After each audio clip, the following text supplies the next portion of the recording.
Okay, ladies and gentlemen, we are back with round 4 of Doberman versus iNko, and I really want another beer, but it's all the way over there on the table, and I can't reach it, and I can't be bothered moving, so it's all very bad for me. I should get the dog trained so that it can pick up the beer, bring the beer to me, but it's a useless dog and it smells and lots of bad things. Anyway, we are on blistering sands here. Doberman spawning in the bottom left position, whilst iNko spawning in the top right position. It's going to be very interesting to see what happens. Thank you very much, Dark Alex, for updating us on that. And you once again forgot to tell the score. Thanks, Dark. Intentional. Honestly. Can't bother. I'll let them do it. I'll let you do it. Anyway, I'll be watching the cast. Yay. I shouldn't be speaking to the spectators. Shut up, you'll see it, and you are so poo at this game, cast. Go away. Anyway, oh, thrown me off so much. Anyway, we do see a pylon going down for now for Doberman, and that last game was a bit ridiculously crazy with proxy everything, and you really need to watch this series. If you're tuning into this 4th game, just straight from just not watching any of them all, you need to watch these because these are ridiculous. These are absolutely insane. This is the finals of a best of 7 in the Doberman double elimination tournament, which is hosted, I think, every month actually, and this is the first one I've competed in. So it's very, go over to StarcraftArena.net. I've already said this in past videos. Just go over to StarcraftArena.net, go on the tournament section, sign up for this tournament. Fantastic. You can be of any skill level pretty much. I probably wouldn't advise going in if you're copper? That's beta time. Bronze through gold.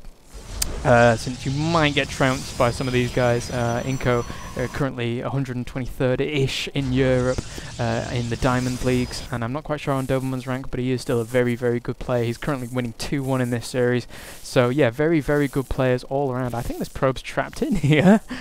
Oh no, he's not, but he's going to be trapped in there, and he's moving out using these minerals, right-clicking on these minerals in order to go into a phasing mode where he can move through other units. So very good movement there from iNko, but now throwing down this second gateway there from Doberman, and we do see that iNko does have this cybernetics core down, so very, very standard play from iNko here.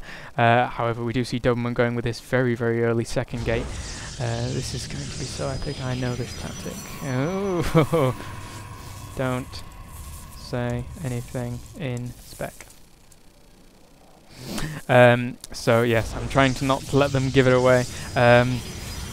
Doberman now throwing down the second assimilator, as well as more probes being boosted out for iNko here. Oh, and no, sorry, no, not probes being boosted out, warp gate being boosted out for iNko here, and the second gateway now going down, and Doberman does see this, but getting smashed to bits by that zealot at that point in time. Both players again now researching warp gates. Very, very standard play from both players, in fact, I think, are on pretty much exactly the same building composition. It's pretty much exactly the same, except iNko doesn't have this second of Vespene Geyser currently. That probe now being taken down by Doberman's Stalker there, and we do see more probes coming out for Doberman in order to just increase his economy.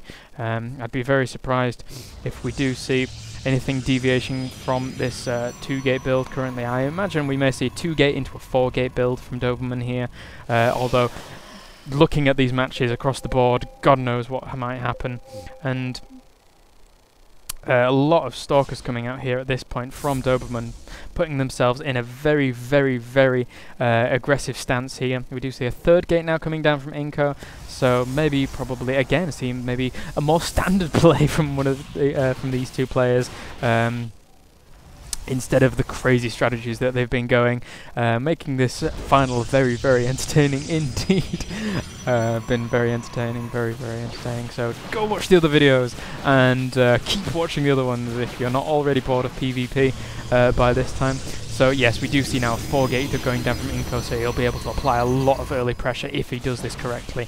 Although Doberman now beating down these back rocks, and I believe iNko does see this with his pylon. And now again, Doberman just continuing to reinforce with these 2 gates, boosting out as many units as he can. And if he does get up in time, he's going to be in a good position. A lot of Stalkers here against a lot of Zealots, and the Zealots can be out-microed by these Stalkers very quickly. We do see now this pylon going down for Doberman in a forward position in order to be able to reinforce this Stalker line, and now going to be barreling down on this pylon, and I believe that iNko is going to have to react appropriately to this, bringing in a lot of Zealots, but I'm not so sure that... Oh, now Zealot charge being researched for iNko in order to be able to fend this off even better.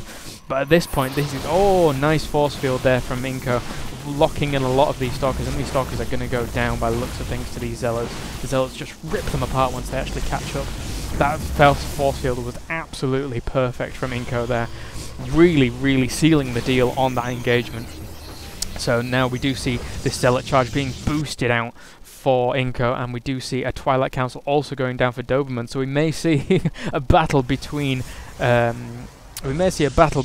Blink and Charge, which would be extremely entertaining if that does come to fruition. See more pylons coming down now, and engagement going down in the middle of the map here. iNko just trying to take down all these pylons, making sure that Doberman can't reinforce in a forward position. But now all these Stalkers are going to be moving back, and this charge is going up very soon, and it in fact is done. So now these Zealots are going to be able to charge and catch up with these Stalkers in order to be able to take them out efficiently. These charge, taking out that Stalker very nicely there, and nice force field going down from Doberman there in order to negate this charge as much as possible.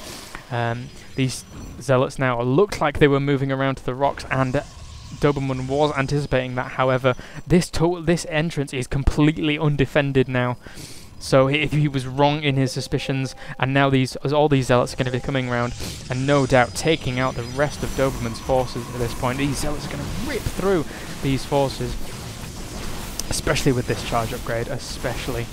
So we do now see a gateway, 2 more gateways coming down for Doberman, but I'm pretty sure this is GG from Doberman. There's not much else he can do at this point. We do see a robotics facility coming down now for iNko, but at this point there's too many Zealots in this base. Nice proxy pylon being positioned there, and Doberman does GG, and that is 2-2 in this series, and I will see you in Game 5.